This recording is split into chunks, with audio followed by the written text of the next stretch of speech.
हाँ जी, कैसे हैं आप सभी? I hope you all are well. 2 महीने के गैप के बाद मैं वीडियोस बना पा रही हूँ आज। और वैसे तो पेपर पिछले संडे को हो गया था और होते ही मुझे एक वीडियो डाल देना चाहिए था और वीडियोस फिर से शुरू कर लेने चाहिए थे। But there were many reasons कि मेरी जो एक्चुअल पढ़ाई हुई थी चल रही थी अच्छे से, लेकिन अभी एग्ज़ाम के 1 महीने पहले ही मेरी एक्चुअल पढ़ाई अच्छे से शुरू हुई थी। उससे पहले जॉब चल ही रही थी और बच्चा है ही, घर के काम वैसे ही हैं। तो 10-15 दिन बच्चा बीमार हो गया था, उसके बाद में थोड़ा बच्चा बीमार होता है तो मदर ऑब्वियसली अफेक्टेड हो ही जाती है। तो मैं 2-4-5-7 दिन मैं बीमार रही और उसके बाद में कॉलेज जहाँ पे मैं पढ़ाती हूँ वहाँ पे नेक की टीम आने वाली थी, तो उस संबंध में भी 1 डेढ़ हफ्ता मुझे शाम को 6-6 बजे तक वहाँ रुकना पड़ता था। ऐसा करके फिर आने के बाद में घर का काम और फिर 1-2 घंटे जैसा भी बचता उसमें मैं थोड़ी सी पढ़ाई करती। तो इस तरीके से मेरी पढ़ाई चल रही थी और मैं उस समय से ही सोच रही थी, क्योंकि उस समय ही मेरा वीडियोज़ का एक गैप आ गया था, तो मैं अच्छे से इतना नहीं कर पा रही थी। फिर मुझे लगा कि नेक की टीम ख़त्म हो जाए उसके बाद शुरू करती हूँ। लेकिन नेक की टीम आई थी दिसंबर में 7 और 8 तारीख को। और 8 तारीख को मैं थोड़ी रिलैक्स्ड हुई, लेकिन फिर मैंने आई पॉन्डर्ड ओवर और मैंने सोचा कि अब समय बहुत कम बचा है, क्योंकि नेक्स्ट 7 तारीख को मतलब 7 जनवरी को पेपर होना था। तो उस समय तक तो मैं वीडियोस बना ही नहीं पा रही थी, क्योंकि एक तो उधर उलझे हुए थे हम लोग और प्लस मेरा बच्चा बीमार हो गया था। वो 10-15 दिन में ठीक हुआ, तुरंत मैं बीमार हो गई। और फिर देखिए, थोड़ा बैड लक भी कह सकते हैं, थोड़ी किस्मत खराब भी इसको कह सकते हैं कि ये एक दौर थोड़ा सा निकला। फिर मैंने सोचा अब मैं 1-2 दिन इसको किस्मत खराब कहें या बैड लक जैसा भी हो, मैंने सोचा कि अब 1 महीना बचा है। आई रियलाइज्ड कि अब 1 महीना ही बचा है। हालांकि मैं 1-2 दिन में या 2-3 दिन के गैप से वीडियोस बना के डालना चाह रही थी, बट आई कुड नॉट। हुआ क्या कि मैंने जैसे ही सोचा उसके 1 आधे दिन में ही मेरे बच्चे को मम्स हो गए थे। तो मम्स गर्ल्स हुआ जो होता है, अब उसमें इधर से उसका एकदम फूल गया और मैं थोड़ा डर गई थी, क्योंकि ये बीमारी अभी इन्हीं दिनों में थोड़ी सी फेमस हुई है, इतनी होती नहीं है। तो बच्चे को हो गया, फिर डॉक्टर को दिखाया किया, तो ये कम से कम 7 से 10 दिन का गैप लेता है केवल रिकवर होने में, जबकि स्वेलिंग आपकी खत्म नहीं होती, उसमें स्वेलिंग में आपको पूरे 15 दिन लगते हैं।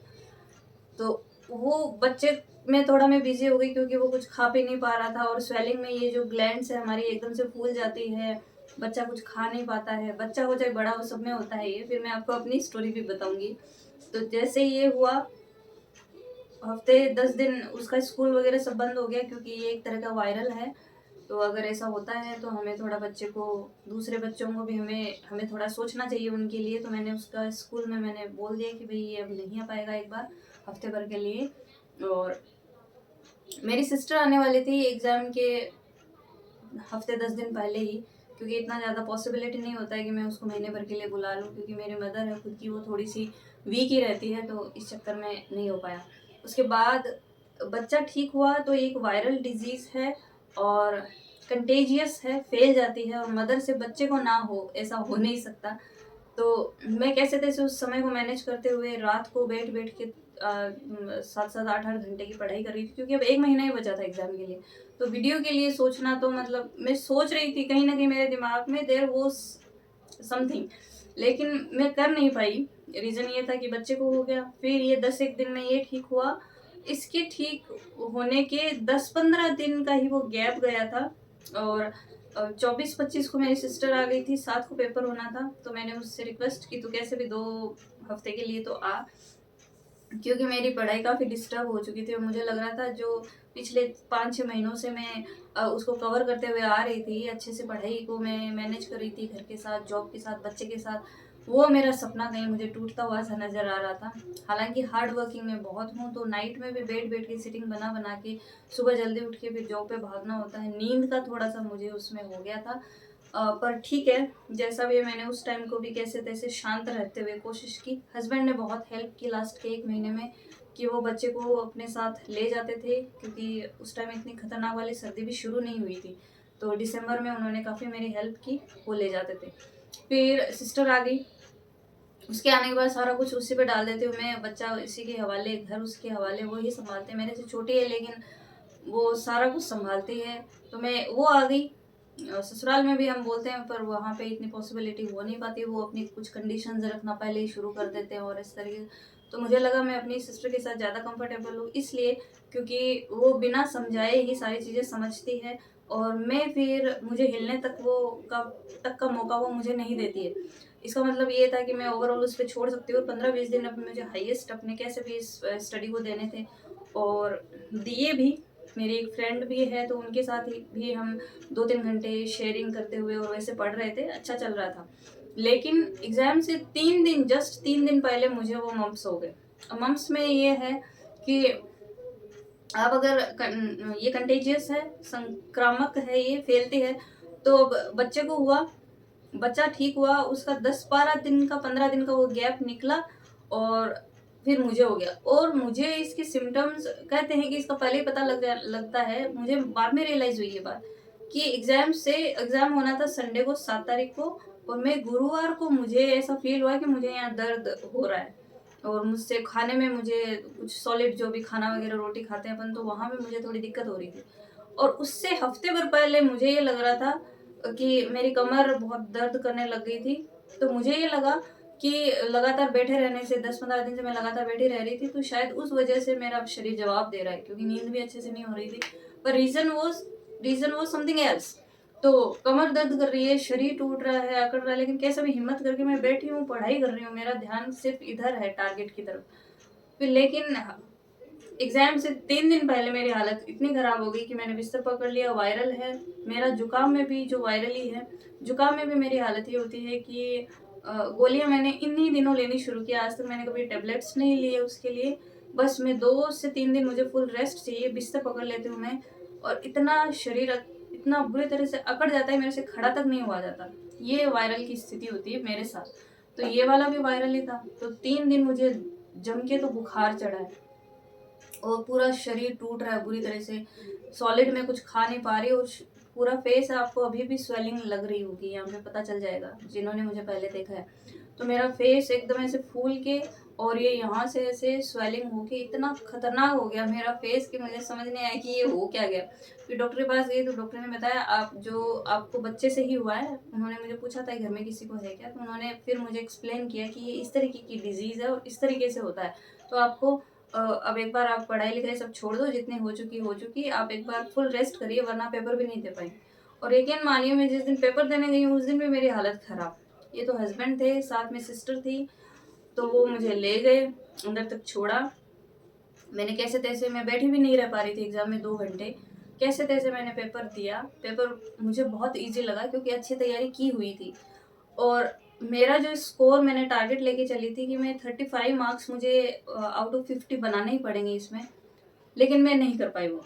मेरा स्कोर अभी भी 26-27 के आसपास ही रह रहा है। 3 से 4 क्वेश्चन मेरे ज़बरदस्ती गलत हो गए, क्योंकि थोड़ा माइंड भी सेट नहीं था, और मुझे लगा कि इतनी मेहनत के बाद क्या पता क्या ही मेरा पेपर होगा। पर पेपर ठीक हो गया, मेरा अच्छा हो गया, 25 से 30 के बीच स्कोर है। तो अगर अपन बात करें स्कोर की, तो 25 से 35 के बीच का अगर आपका स्कोर है तो वो अच्छा है। डिपेंड करता है आपकी स्ट्रीम कौन सी है, साइंस है, आर्ट्स है, कॉमर्स है। पर आप किसी भी स्ट्रीम से हो, अगर 25 से 35 के बीच में, 35 है तो बहुत ही अच्छी बात है, 30 से 35 के बीच में है तो बहुत अच्छा स्कोर है आपका ये। और अगर 25 से 30 के बीच भी है तो अच्छा स्कोर है। बस थोड़ा सा सब्जेक्ट में, जहाँ आपको लगता है कि हमें 100 मार्क्स बनाने चाहिए, वहाँ आपको 110-115 के आसपास मार्क्स बनाने पड़ेंगे, तब जाके आपको एक आप अच्छे कॉम्पिटिटिव उस लेवल में आ पाएंगे। तो स्कोर की बात करें तो ये है मेरा। लकीली मैंने पहले ही सोच के चला था, मैं घर पे भी मैंने सबको ये बोला था, हस्बैंड को, सिस्टर को, कि अबाउट 25 मेरे अगर बने, क्योंकि मेरी हालत ऐसी थी। 3 दिन से मैंने पॉलिटी पूरी रिवाइज करने के लिए रख रखी थी, हिस्ट्री मैंने रिवाइज करने के लिए रख रखी थी। मतलब उन 3 दिनों में एक एक दिन के हिसाब से मुझे सब्जेक्ट्स 2 दिन कवर करने थे, रिवाइज करने थे। तो वो थोड़ा मेरे मिस हो गया पॉइंट। अगर मैं 3 दिन पढ़ती तो मेरे शायद 30 प्लस बनते। ऐसा मुझे लगता है, क्योंकि 3-4 क्वेश्चन तो मैंने जानबूझ के भर में यहाँ पे रही हूँ और भरा गया यहाँ पे गोला। वहाँ पे वो मेरे से थोड़ी हुई, पर कोई नहीं, मुझे इसका कोई अफसोस नहीं है। 26-27 के आसपास मेरा बन रहा है। अभी मैं एकदम श्योर इसलिए नहीं हूँ क्योंकि आरपीएससी की जो आनी थी ऑफिशियल आंसर की वो आई नहीं है, तो एक आधे में कंफ्यूजन है, इसलिए बता रही हूँ आपको कि 26-27 के आसपास मेरे मार्क्स बन रहे हैं। तो मैं कॉन्फिडेंट हूँ इस बात में कि बुरा नहीं हुआ पेपर, अच्छा हुआ। और अब सब्जेक्ट को थोड़ा खींचने की मैं कोशिश करती हूँ ताकि कैसे तैसे करके इंटरव्यू कॉल तो आए, इतना तो माने। बाकी फिर अपन अपनी किस्मत पे छोड़ते हैं, क्या होता है। ये मेरी किस्मत ही थी कि मैं 3 दिन बीमार हो गई, और क्योंकि 3 दिन में मुझे बहुत चीज़ें खींचनी थी, और अगर मैं खींचती तो शायद मैं 30 से 35 के बीच में स्कोर बना रही होती। पर मुझे इसका कोई मलाल नहीं है, कोई अफसोस नहीं है, क्योंकि मेरी मेहनत में कहीं कोई कमी नहीं थी। इतनी सारी चीज़ें पिछले 2 महीने में घटित हुई, इतनी सारी बर्डन भी था अच्छा खासा, बच्चा भी बीमार हुआ, मैं खुद बीमार हुई, इन सब चक्करों के चलते हुए भी। और यकीन आप मानिए कि हम पहले से कितनी भी पढ़ाई करते आ रहे हो, एग्जाम के पहले जो एक आधा महीना होता है उसमें जो हम तैयारी करते हैं वही हमारी रियल तैयारी होती है। तो मैंने किया कैसे तैसे, उस समय को भी निकाला, उस बर्डन को झेलते हुए सब कुछ तैयारी की। ये सारी चीजें हुई, इसलिए मैं वीडियोस नहीं बना पाई। पिछले संडे को पेपर हो गया था, ये संडे भी निकल गया, आज मंडे आ गया। मुझे कब का वीडियो बनाना चाहिए था, आप लोगों को के साथ शेयर करना चाहिए था, क्योंकि आप लोग मेरी फैमिली है, मैंने बहुत सी चीज़ें आप लोगों के साथ शेयर की है, तो मेरी एक रिस्पॉन्सिबिलिटी थी कि मुझे ये सब करना चाहिए था। पर हुआ ये कि मैं बीमार हो गई, तो 15 दिन के बाद मेरे ये हालात है। मतलब पिछले 3 तारीख को सिम्टम्स मुझे लग रहे थे, और 4 तारीख को मेरा यहाँ से एकदम से अच्छा स्वेलिंग वगैरह हो गया था। और अगले 7-8 दिन केवल ये रहा कि मेरा स्वेलिंग बढ़ता जा रहा है, और बढ़ के मेरा इतना हो गया था कंडीशन कि मुझे लगा मैं इस हालात में वीडियो बनाऊंगी। और मैं सही बताऊं तो मैं बोल भी नहीं पा रही थी, वरना मैं जरूर बनाती। मैं बोल भी नहीं पा रही थी, और सॉलिड में लगभग 10 दिन में सॉलिड ढंग से नहीं खा पाई थी। वही दलिया खिचड़ी जूस एक आधी ऐसी चीज़ें ही चल रही थी। रोटी वगैरह मैं नहीं खा पा रही थी। और जैसे ही मैंने थोड़ा सा रोटी वगैरह खाया, एक आधा बाइट, और उसको च्यू करने की कोशिश की, चबाने की कोशिश की, तो मेरे यहाँ से ये नसें हैं और ये वाला जो एरिया है, ये ग्लैंड्स है, ये फूल जाते थे एकदम, और बहुत पेनफुल सिचुएशन थी। तो इस चक्कर में मैं बोल भी ढंग से नहीं पा रही थी, इसलिए मैंने वीडियो नहीं बनाया। फिर मैं मेरा बीकानेर आया था सेंटर, मैंने वहाँ से पेपर दे के सीधी मैं अपने मदर के यहाँ चली गई थी। मेरी सिस्टर आई हुई थी तो उसको वहाँ छोड़ना था। फिर मदर ने और मेरी ग्रैंड मदर ने बोला कि यहीं रुक जा, क्योंकि वहाँ जाके भी तो कुछ कर तो पाएगी नहीं, क्योंकि अभी 2-4 दिन रिकवर होने दे। तो इस चक्कर में मैं फिर वहीं रह गई, और मैं कल ही आई हूँ वापस। तो ऑल इन ऑल ये है कि रीज़न मैंने आपको बता दिया वीडियोस मैंने किस लिए नहीं बनाए। अब मैं शेयर करूँगी आपके साथ डेली, कोशिश करूँगी वीडियोस बनाने की, क्योंकि सब्जेक्ट का पेपर है मेरा मई में, इंग्लिश मेरा सब्जेक्ट है, पेपर है मेरा मई में, तो काफ़ी टाइम है। हालांकि ये टाइम जाते हुए भी पता ही नहीं चलेगा कैसे जाएगा, क्योंकि जॉब भी साथ में चल रही है, और सब्जेक्ट आपको पता है बहुत वास्ट होता है, तो बहुत सारी चीज़ें मुझे कवर करनी है। और मेरा जो इंग्लिश वाला चैनल है, लिटरेचर वाला, उसको काफ़ी अच्छा सपोर्ट मिल रहा है। तो अब मैं सोच रही हूँ कि हफ्ते में, ज़्यादा नहीं तो हफ्ते में एक वीडियो कैसे भी बना के मैं उस पर भी डालूँ। लिटरेचर में पढ़ाती हूँ वहाँ पे, तो काफ़ी अच्छा सपोर्ट है, और लोगों को समझ अच्छा आ रहा है। बच्चों को, हो सकते हैं कई लोग मेरे से बड़े भी जुड़े हुए हो वहाँ से, और कई मेरे छोटे भाई बहन भी होंगे वहाँ पे काफ़ी। तो सबका अच्छा प्यार मिल रहा है, अच्छे कमेंट्स आ रहे हैं पॉजिटिव कि अच्छा पढ़ाया आपने, हमें बहुत हेल्पफुल हुए ये वीडियोस। तो इस तरीके से सोचती हूँ कि एक आधा वीडियो लिटरेचर वाले उस पर भी चलाऊंगी। बस एक बार ये मई में ये ख़त्म हो जाए, ये एक बहुत बड़ा फेज़ है जिसको ख़त्म करना है। ये एक बार ख़त्म हो जाए, उसके बाद में मैं उस पर प्रॉपरली रेगुलरली वीडियोस डालना शुरू करूँगी, क्योंकि वाला जो चैनल है वो भी मेरा एक सपना ही था कि लिटरेचर में कुछ अलग तरीके से इन डिटेल चीज़ें मैं पढ़ाऊँ वहाँ पे और कर पाऊँ, तो हेल्पफुल रहेगा। बस और क्या चाहिए एक टीचर को। तो मिलती हूँ मैं आपको नेक्स्ट व्लॉग में, नॉट इन वीडियो। बातचीत तो हमारी हफ्ते में एक आधी बार ऐसे भी हो ही जाती है, बट व्लॉग सब बनाना वापस शुरू करूँगी, जो आप लोगों के लिए थोड़े मोटिवेशनल भी हो और अच्छे हों। अब बहुत बहुत सी चीज़ें नई नई करने वाली हैं, तो मिलूंगी मैं आपको। एक पेपर अब खत्म हुआ है, एक बर्डन खत्म हुआ है। पीएचडी की तैयारी भी मैं कर रही हूँ, पीएचडी भी मैं कोशिश करती हूँ इनरोल करने की। मेरा पेपर है नेक्स्ट मंथ। और मिलेंगे नेक्स्ट व्लॉग में। टिल देन बाय, जय श्री राम।